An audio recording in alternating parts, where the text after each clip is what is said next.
이보다 속 시원한 부동산 이야기는 없다. 부동산엔 안녕하세요. 최기훈입니다. 자, 부동산 투자의 성공과 실패를 좌우하는 타이밍.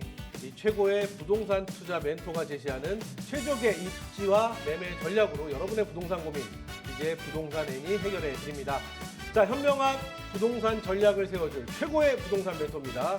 미래가치투자연구소 우리 한정훈 대표 함께합니다. 안녕하세요. 예, 안녕하세요. 반갑습니다. 연휴가 시작이 되었습니다. 예, 추석 연휴. 추석 연휴. 추석에 무슨 계획 있으신가요? 특별히 없습니다. 그래요?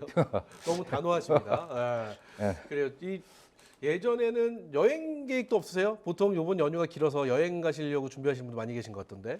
예, 여행들 많이 가는데요. 저도 여행을 좋아하는데 올해는 안 가기로 했어요. 그래요. 이번 추석에 우리 한정훈 대표는 충전의 시간으로 예, 그렇습니다. 가보도록 좀 하겠습니다. 시장의 어떤 분위기도 봐야 되고 열심히 살펴봐야죠. 그래요. 노력하는 한정훈 이렇게 저희가 공부하는 한정훈 이렇게 말씀을 드려보도록 하겠습니다. 자, 한정훈 대표와 함께 이야기 나눠볼 이슈엔 오늘의 주제 공개합니다. 자, 오늘의 주제입니다. 서울시 주택 공급 속도전 효과 날까입니다. 자, 서울시에서 신속 통합 기획 시즌 2 방안을 발표를 했습니다. 2031년까지 31만 호 착공을 목표로 하는 건데 이 중에서 19만 8천 가구는 수요가 높은 이 한강벨트에 공급을 하겠다. 이런 발표가 나왔는데 일단 시장의 반응이 궁금합니다. 이게 대책이 나온 지 얼마 안 돼서 네. 그래서 시장의 반응은 이제 좀 지켜봐야 되겠지만은 이거 지금 만약에 공급을 이렇게 한다고 하면은 네. 이거 착공 기준이거든요. 이것도 준공 기준이 아니라 착공 기준이에요. 기준? 예, 네. 그러면은 과연 이게 단기적으로 효과를 낼 수 있을까요? 단기적으로? 최소한도 2031년도까지 31만 가구를 서울에도 공급하겠다고 했는데요. 네. 그렇다면은 31만 가구를 공급을 한다고 했는데 그게 착공이잖아요. 네, 31년도. 그러니까 착공이라는 31년도 안에 첫 삽을 떠보겠다. 그렇죠. 이렇게 보는 거죠. 예, 31년부터 시작하는 것도 있고. 예, 31년도에 이제 첫 삽을 뜨는 거죠. 네네. 그러면은 이제 그게 최소한 한 4년 잡아야 되거든요. 준공 때까지. 그러면은 2035년도까지는 공급이 없다.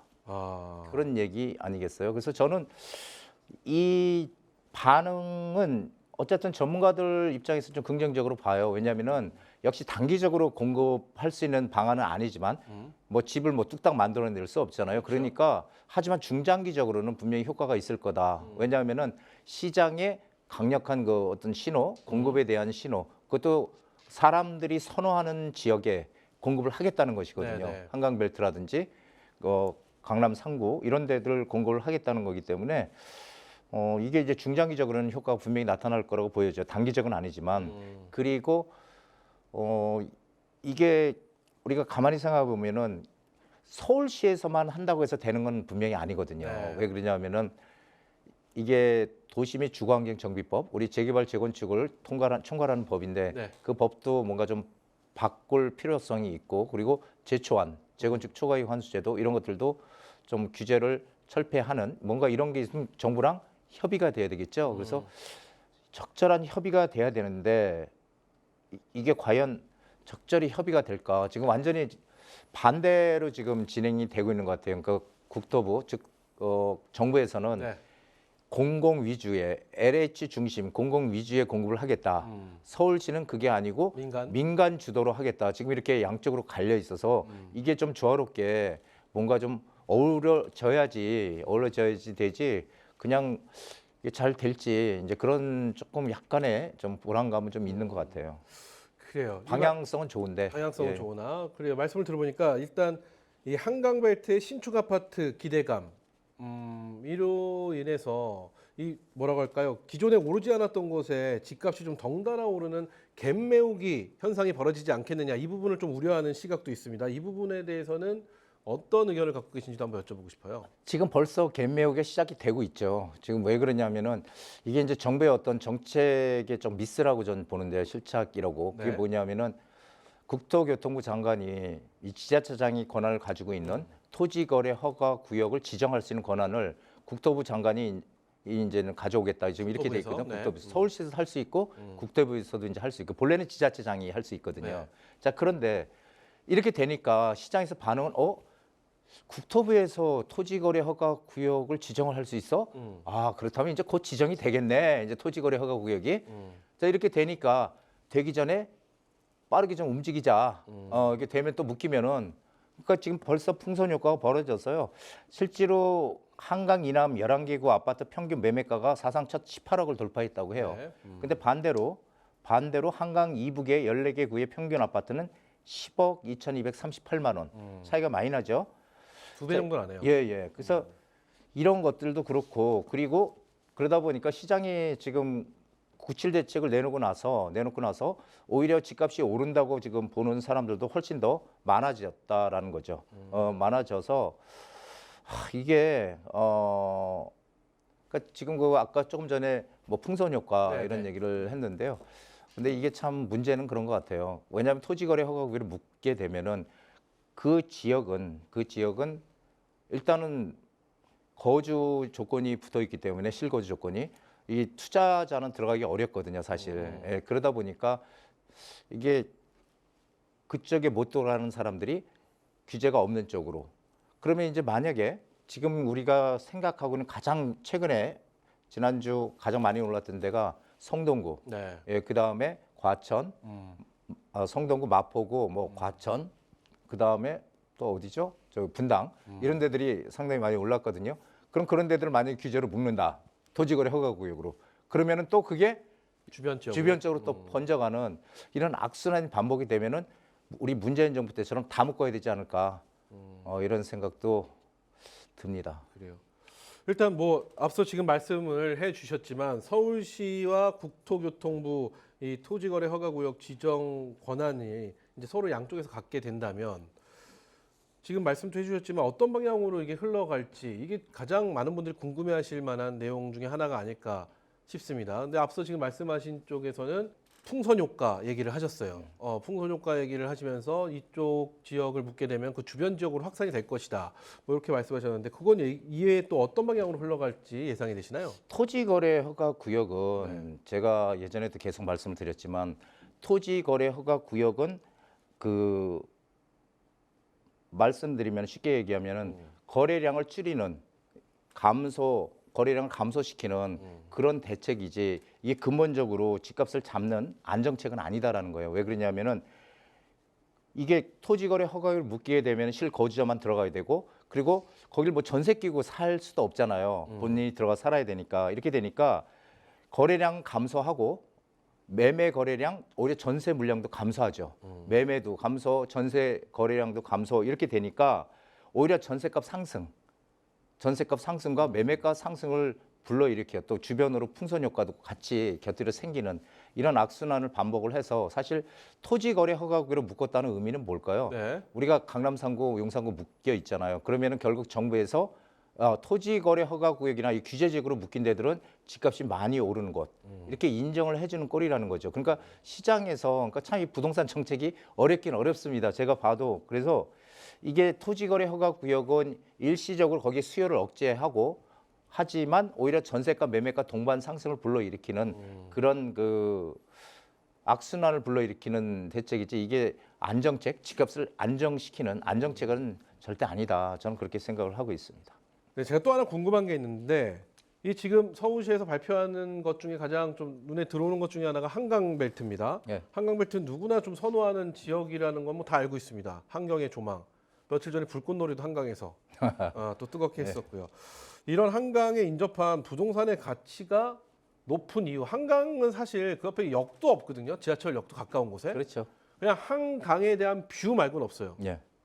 그럼 차라리 바닷가에 살지? 이런 생각도 좀 하는데 이렇게 한강벨트가 가치가 높은 이유는 어디 있다고 보시나요?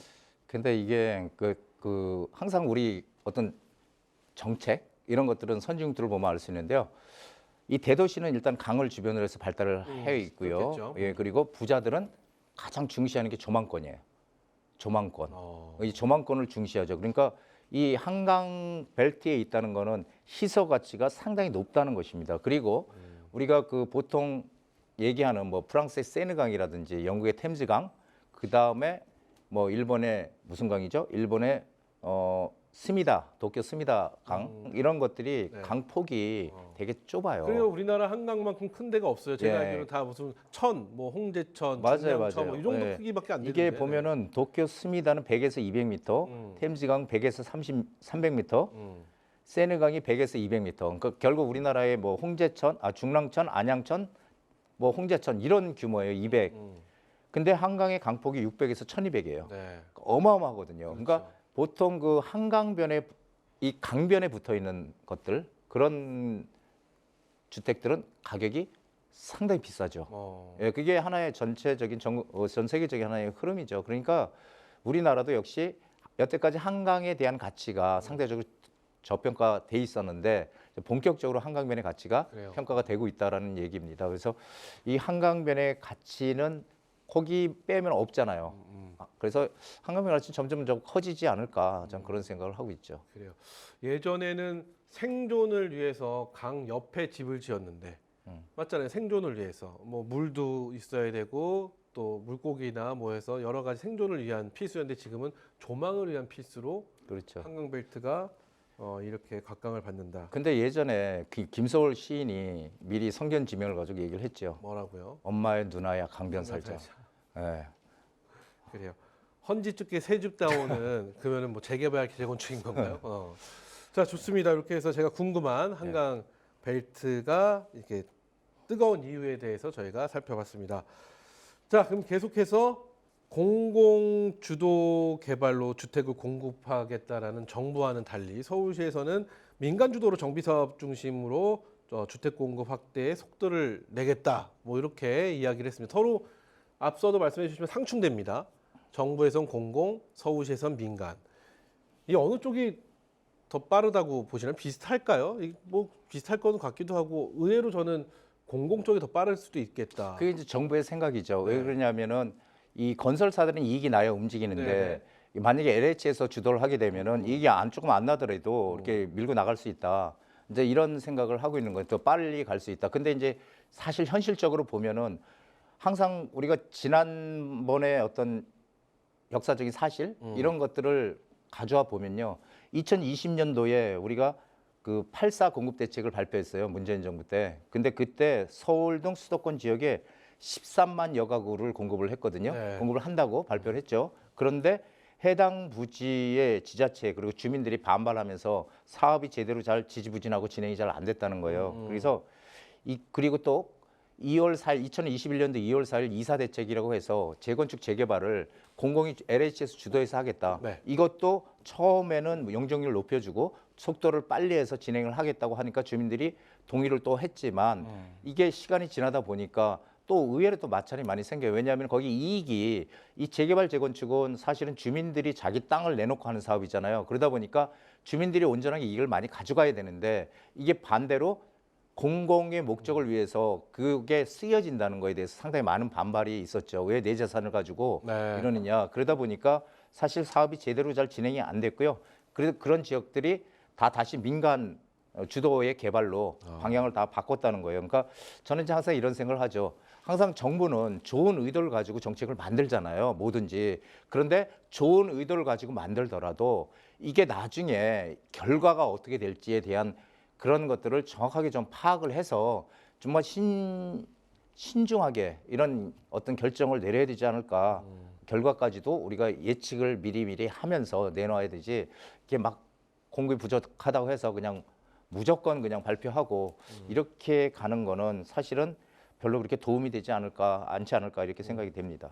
좋습니다. 자, 그러면 이 얘기가 또 나오기 시작합니다. 어쨌든 서울시에서 민간 주도로 공급 확대에 나서겠다라고 이야기를 한 이후에 보니까 서울시장의 임기가 2026년 6월 30일까지입니다.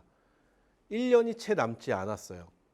그런 상황에서 신속 통합기획, 모아타운, 재개발이 실제 성과를 낼 수 있을지 이거 선거를 앞둔 뭐 여러 가지 의견들도 나올 수 있고 일단 서울시에서 이 수상 버스에 대한 걸 타보셨어요? 네?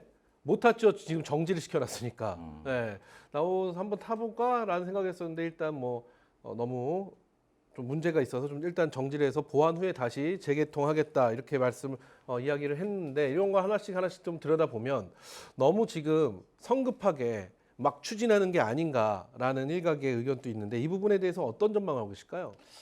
지금 사실은 이 공급을 늘리기 위한 유일한 방법은 네. 제가 항상 말씀드렸듯이 서울 같은 경우에 이 구도심 이런 데는 재개발 재건축밖에 없거든요. 그럼 재개발 재건축을 어떻게든지 활성화시키기 위해서 서울시장이 뭐 모아타운이라든지 신속통합기획, 역세권 개발 등등 여러 가지 형태의 재개발을 지금 지정을 해놨어요. 그러니까 서울에도 지금 뭐 신속통합기획도 100군데 넘게 지정이 돼 있고 모아타운도 그렇게 많이 100군데 넘게 지정이 돼 있고 지정은 지금 엄청나게 많이 해놨거든요. 네. 그리고 또 기간을 단축하는 그런 것들 그리고 행정규제 철폐 이런 것들 지금 오세훈 시장이 지금 하고 있거든요. 그렇게 되면은 재개발 재건축의 어쨌든 기간이 짧아지기 때문에 상당한 호재는 맞아요.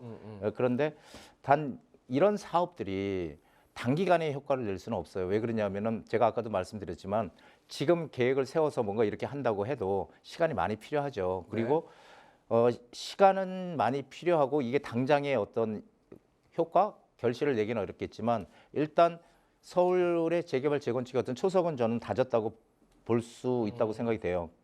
그런데 이제 제가 항상 말씀드리는 거지만 지금 무수하게 많은 정비 구역들이 서울시에 지정이 돼 있거든요. 네. 그렇다면은 거기서 옥석 가리기를 정말 잘해야 된다. 그렇다고 해서 그런 것들이 다 진행될 거라고 보면 안 된다는 거예요. 그렇다면 우리는 뭘 봐야 될까 이런 걸 좀 고민을 해봐요. 어떻게 어느 지역을 내가 투자로 들어가서 이익을 낼 수 있을까? 그렇다면 그런 것들은 재개발 재건축 무수하게 많은 지역이 있지만 그 지역 중에서 될 곳을 찾아가는 게 가장 관건인데요. 그렇다면 결론은 그게 사업성 좋은 데거든요. 사업성이 나오는 곳들, 즉 일반 분양을 많이 할 수 있는 곳. 그래야 만약 1000세대인데 2000세대가 들어온다 그러면 일반 분양 엄청 많잖아요. 이런 데는 사업성이 무지 좋기 때문에 예를 들면은 좋기 때문에 뭐 추가 부담금이 뭐 거의 없거나 아니면 조금만 낸다거나 이러면 주민들이 다 찬성하겠죠. 그렇지만은 만약에 내가 들어가는데 추가 부담금을 만약에 8억, 9억 내라 그러면 이거 제대로 진행될까요? 안 되잖아요. 그래서 결국은 지금의 재개발 재건축의 가장 포인트는 이 사업성을 어떻게 사업성 좋은 곳을 찾아가느냐 이게 여기에 달렸다라고 보여지죠. 그럼 사업성 좋은 것을 찾아가는 어떤 노하우나 팁 이런 거 혹시 있으실까요? 그건 나중에 얘기해요. 그래요? 좋습니다. 자, 그러면 저는 이런 생각을 좀 해봐요. 일단 임기가 6월 30일까지이기 때문에 이 정책에 대한 연속성, 지금 서울시에서 굉장히 말씀해 주신 대로 굉장히 많은 곳에다가 신속통합기획이라든지 모아타운이라든지 재개발 뭐 이런 것들을 다 이렇게 뭐라고 할까요? 만들어 놨습니다. 이 정책이 무엇이 어떻게든 쭉 연결이 돼서 연속성이 쭉 이어질지가 사실은 그렇죠. 우리 시민분들이나 우리 지금 보고 계신 청자 여러분들이나 가장 걱정하고 궁금해하시는 부분이 아닐까 싶어요. 예, 어떻게 맞습니다. 보고 계실까요? 그래서 제가 항상 얘기 드리는 게 네. 어떤 시장이 들어오든 누가 들어오든 간에 정책의 일관성을 가지고 할 수 있는 그런 지역들, 그런 지역들을 어떻게 찾느냐, 그게 이제 고수가 할 수 있는 일이죠. 이 재테크를 오랫동안 했던 분들은 아마 그런 것들이 좀 어느 정도 눈에 보이실 거라고 생각이 되는데 어떤 결국은 정부나 어디가 들어오든 할 수밖에 없는 곳. 그렇죠. 그게 옥석 가리는 방법이네요. 예, 그러면은 그런 것들은 과연 어딜까요? 그러니까 사람들이 선호하는 곳들이겠죠. 그렇죠. 사람 수요가 많은 곳, 뭔가 저기는 들어가 살고 싶고, 저기 앞으로 좋아질 거야 하는 곳들은 어떻게든지 개발이 될 거예요. 근데 그렇지 않고 해도 그만 안 해도 그만. 그러니까 뭐냐면은 거기를 재개발 재건축을 했을 때 그 재개발 재건축하는 영향력이 크게 없는 지역들, 그냥 단순하게 거기만 그냥 여기 개발했네 이런 지역들은 과연 이게 잘 될지. 그래서 그 옥석거리기가요, 제가 예전부터 얘기를 드렸거든요.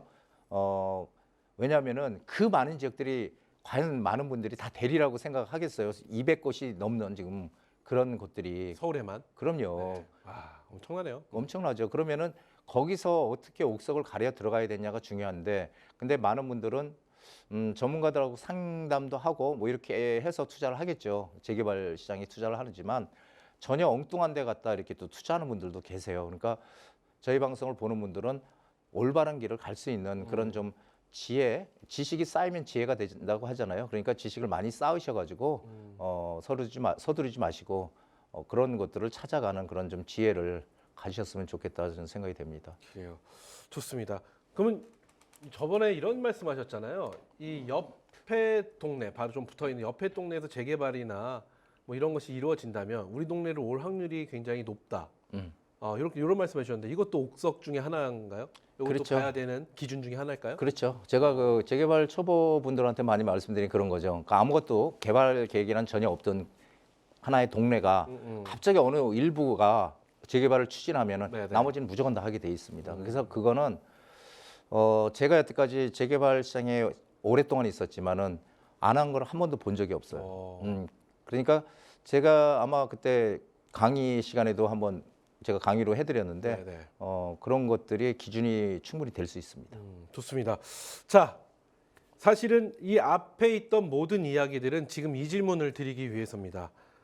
서울시가 승부수로 빠르게 주택을 공급을 하겠다. 그 이유는 서울 집값을 잡기 위해서다.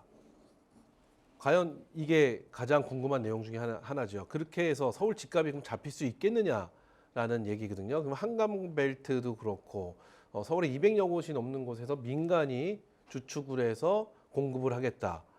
과연 이랬을 경우에 집값이 잡힐 수 있을까? 이 질문에 대해서는 어떤 의견을 갖고 계실까요?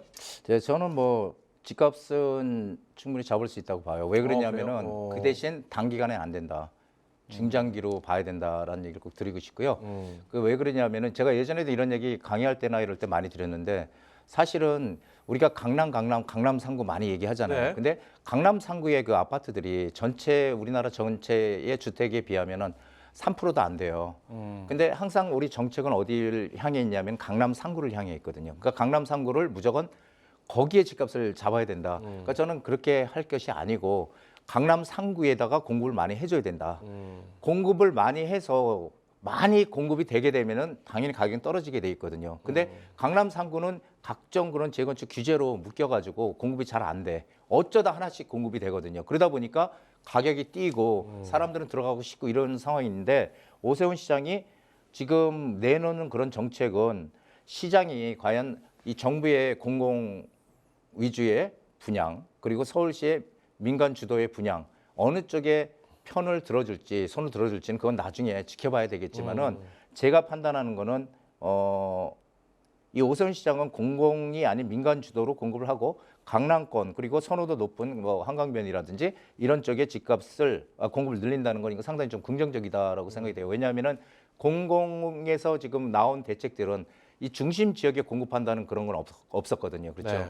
예, 그래서 전부 다 뭐 상기 신도시나 외곽 지역이나 이런 쪽으로 방향을 잡고 있지만 서울은 공급 물량이 지난번에 보니까 한 4천 가구 이 정도밖에 없다는 거예요. 지금 LH에서 할 수 있는 게. 그러니까 결국 민간에서 해야 되는데 서울의 집값은 중장기적으로 공급만 계속 된다면 전 충분히 뭐 안정될 수 있다고 보여져요. 그러니까 인식의 전환이 좀 필요하다라는 생각이 들고요.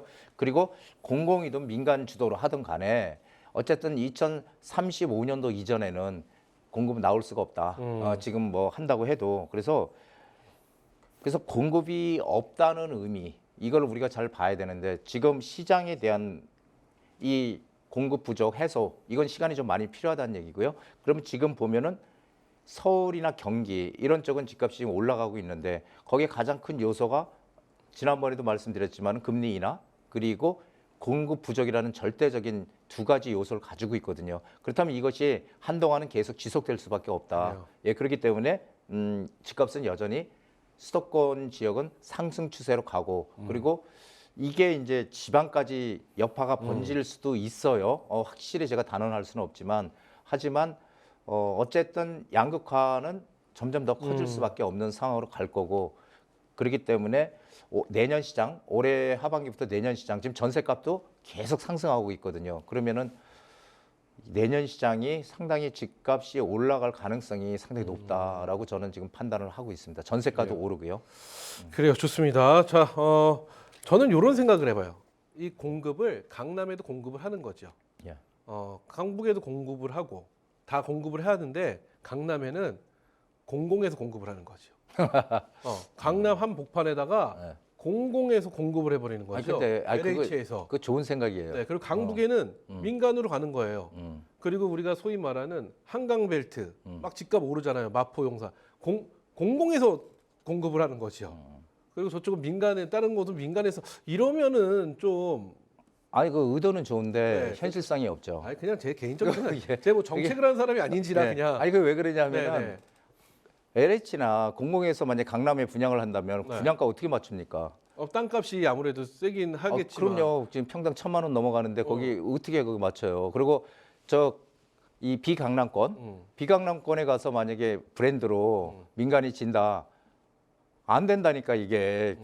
예, 그래서 아니 뭐 이래도 안 되고 저래도 안 되는 거니까 한번 이렇게 해보면 어떨까. 그래서 항상 제가 말씀드린 네. 결과, 이 결과를 우리가 정말 심지어 어떤 결과가 나올까 네. 시뮬레이션을 해보면서 그 결과까지 우리가 예측을 하면서 뭔가 정책을 만들어야 된다는 거죠. 자, 오늘 다시 한번 느끼는 거지만 정말 되게 단순하고 쉬울 것 같은데 부동산 정책이 정말 가장 어려워요. 복잡하고 가장 뭐라고 할까 서로 이해 충돌이 네. 예, 굉장히 심하고 그게- 제일 복잡한 쪽이 아닌가 싶어요. 그게 왜 그랬냐면 우리나라 사람들이 개인 자산 중에서 부동산 자산의 비중이 그래요. 70% 이상 되거든요. 맞아요. 이게 전 세계에서 우리나라가 이렇게 가장 높아. 그러니까 다른 나라들은 뭐 금융 이런 거라든지 금융이라든지 이런 쪽으로 많이 돼 있는데 우리는 이 부동산에 대한 게 높기 때문에 이 정책이 그래요. 냉탕 아니면 온탕으로 가는 거죠. 규제 아니면 완화 이런 쪽으로 가니까 참 그런 게 정책이 바뀔 때마다 이게 혼란스러운 거죠, 사실은. 네. 일관성이 없고. 그래요. 참 어렵다 정도로 마무리하도록 하겠습니다. 자, 여기까지 오늘의 이슈 만나봤는데요. 한 주도 놓칠 수 없는 또 무료 세미나가 준비되어 있습니다. 자,